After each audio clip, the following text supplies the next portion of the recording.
ఇంటి ముందు చెట్టు పోయి ఇంట్లో ఏసీ వచ్చింది. ఇంటి బయట పొయ్యి పోయి ఇంట్లో గ్యాస్ వచ్చింది. ఇంటి ముందు అరుగులు పోయి ఇంట్లో టీవీ వచ్చింది. ఇంటి ఆవరణంలో పెరడు పోయి పాలరాయి ఫ్లోర్ అయింది.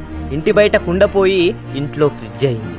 ఒంట్లో బద్ధకం చేరి ఇంట్లో వాషింగ్ మిషన్ అయింది. ఇంటి బయట రుబ్బురోలు పోయి ఇంట్లో మిక్సీ అయింది. ఇంట్లో పుస్తకాలు పోయి చేతిలో మొబైల్ తయారైంది. ఇంటి ముందు రంగవల్లులు పోయి పెయింటింగ్లు వచ్చాయి.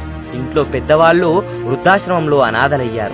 ఇంటి బయట మరుగుదొడ్లు ఇంట్లో అటాచ్ బాత్రూమ్స్ అయ్యాయి. అమ్మ, నాన్న, అత్త, మామ, బాబాయ్, పిన్ని పిలుపులు మామ్, డాడీ, ఆంటీ, అంకుల్గా మారాయి. శరీరానికి రాసే సున్నిపిండి పోయి మార్కెట్లో సబ్బులయ్యాయి. జుట్టుకు పెట్టుకునే కుంకుడుగాయలు పోయి షాంపూలయ్యాయి. గడపకు కట్టే పచ్చని తోరణాలు ప్లాస్టిక్ పువ్వులయ్యాయి. వంట చేసుకునే మట్టి పాత్రలు ఇంట్లో స్టీల్ ప్లాస్టిక్ గిన్నెలయ్యాయి. ఇంట్లో ఆయుర్వేద వైద్యం మర్చిపోయి వీధిలో మెడికల్ షాపులకు వలస కట్టాం.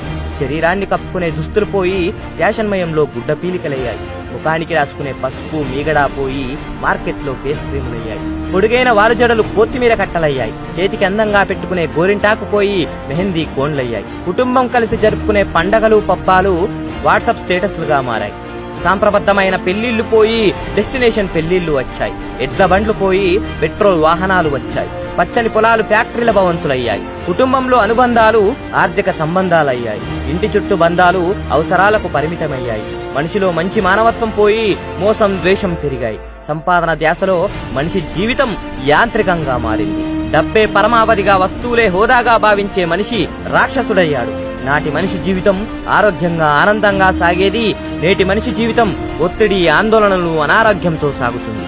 ఆధునికత మాయలో ప్రకృతిని కలుషితం చేసి మన గొయ్యిని మనమే తవ్వుకుంటున్నాం. ఆలోచించండి.